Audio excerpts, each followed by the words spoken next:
E aí, gente, vamos mergulhar de cabeça nesse tema. Para quem está na graduação, a jornada pela Faculdade de Psicologia é, sem dúvida, cheia de descobertas fascinantes sobre a mente humana. Mas olha, tem um momento crucial em que toda aquela filosofia abstrata das primeiras aulas encontra as regras concretas da vida real. Essa nossa análise de hoje foi desenhada exatamente para futuros profissionais que precisam entender as bases que governam a prática da psicologia aqui no Brasil. E já adianto, não é só sobre decorar leis para passar nas provas, tá? É sobre internalizar princípios que vão guiar cada atendimento, cada laudo e cada decisão da carreira de vocês. Para começar, vale a pena trazer uma provocação muito boa do filósofo Mário Sérgio Cortella. Ele resume o dilema moral humano em 3 perguntinhas simples, mas super poderosas. O que eu quero, o que eu posso e o que eu devo fazer.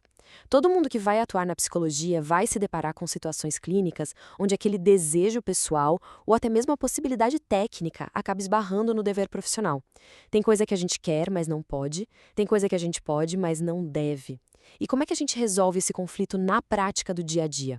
É exatamente por isso que precisamos de valores e princípios muito bem consolidados. E aqui está o nosso roteiro de hoje. Vamos passar por 6 pontos. 1. Ética versus moral. 2. O código de ética. 3. Os deveres, ou seja, o que fazer. 4. As vedações, o que evitar. 5. O sigilo profissional. E, por fim, o ponto 6, a bússola do psicólogo. Ponto 1. Ética versus moral. Bom, a palavra moral vem do latim para costumes. Ela basicamente diz respeito ao que uma sociedade específica, numa época específica, considera certo ou errado. É algo temporal, que muda com o passar dos anos. Já a ética, que vem do grego, é a ciência que estuda justamente essa moral. É aquela reflexão, aquele questionamento crítico sobre os nossos costumes. Pensa assim, enquanto a moral impõe a regra do jogo, a ética é o pensamento filosófico que pergunta o porquê de essa regra sequer existir. Para quem vai atuar na clínica, entender essa diferença é absolutamente vital para a gente não acabar impondo os nossos próprios costumes pessoais aos pacientes. Ponto 2. O código de ética. Sabe, a essência do desenvolvimento profissional na psicologia não é, de jeito nenhum, uma linha reta. É um caminho super sinuoso, cheio de bifurcações e dilemas humanos mega complexos. E para não se perder no meio dessas relações sociais e nas encruzilhadas do atendimento, quem atua na área precisa de um guia muito confiável, tipo uma bússola mesmo, para apontar a direção correta. E essa bússola é o nosso Código de Ética Profissional do Psicólogo. A terceira e atual edição dele é de 2005. O que a galera da graduação precisa notar logo de cara aqui é que esse documento é super fundamentado na nossa Constituição de 88 e na Declaração Universal dos Direitos Humanos. Um detalhe curioso é que, embora ele se chame Código de Ética, na prática diária ele atua como um verdadeiro código moral para a categoria, ditando os padrões de conduta que são esperados. E o objetivo principal não é só apontar o dedo e punir, mas sim fomentar uma autorreflexão constante sobre a nossa responsabilidade social. Ponto 3. Deveres. O que fazer? Atenção, graduandos que já estão de olho nos concursos e nas provas finais. Olha essa dica de ouro baseada na própria estrutura do texto. O artigo 1º do Código, que trata dos nossos deveres, é inteirinho construído com verbos no infinitivo. Como assim? Eles indicam ações positivas e contínuas que a gente deve realizar ativamente. Verbos como conhecer, assumir, prestar é um macete excelente para não confundir os deveres com as vedações na hora do nervosismo de marcar a alternativa correta. Certo, mas quais são esses deveres positivos na prática? O profissional tem a obrigação de conhecer o código a fundo e atuar apenas e estritamente naquilo para o qual tem capacidade técnica, teórica e pessoal para fazer. Os serviços precisam ser prestados com base em técnicas que a ciência reconhece, ou seja, nada de usar métodos místicos ou sem qualquer validação científica na hora do atendimento. A psicologia é ciência, gente, e a nossa prática clínica tem que refletir isso o tempo todo. E a lista de deveres continua, batendo forte na tecla da responsabilidade social. Em casos de calamidade pública ou grandes emergências, por exemplo, o psicólogo tem o dever de atuar sem visar nenhum tipo de benefício pessoal ou financeiro. Além disso, a rotina exige muita transparência. A gente precisa estabelecer acordos de trabalho super claros com os pacientes logo de início e, claro, manusear, guardar e entregar documentos psicológicos apenas a quem é de direito, mantendo um rigor técnico impecável. Ponto 4. Vedações. O que evitar? O sinal vermelho da profissão. No artigo 2º, a gente entra nas chamadas prestações negativas. A frase que comanda essa seção inteira é: ao psicólogo é vedado. Isso significa que são condutas que a pessoa deve evitar sob absolutamente qualquer circunstância.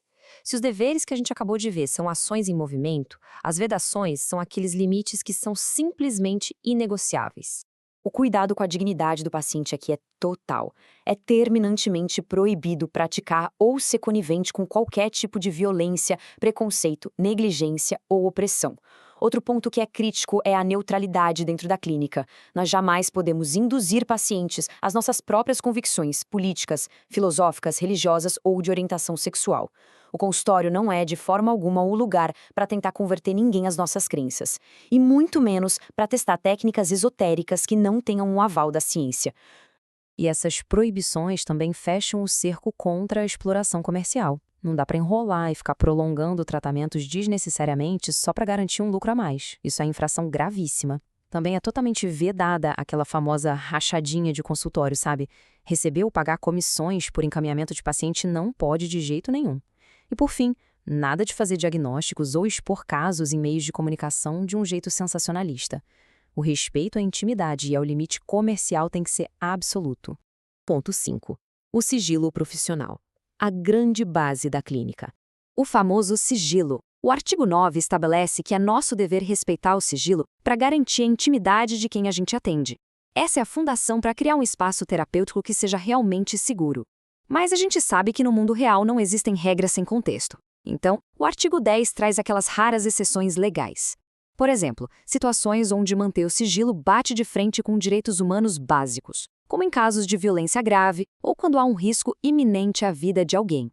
Nesses extremos, a decisão é pela quebra do sigilo, mas preste muita atenção. Sempre buscando causar o menor prejuízo possível. E aí entra uma regra de ouro que pipoca o tempo todo no texto do conselho.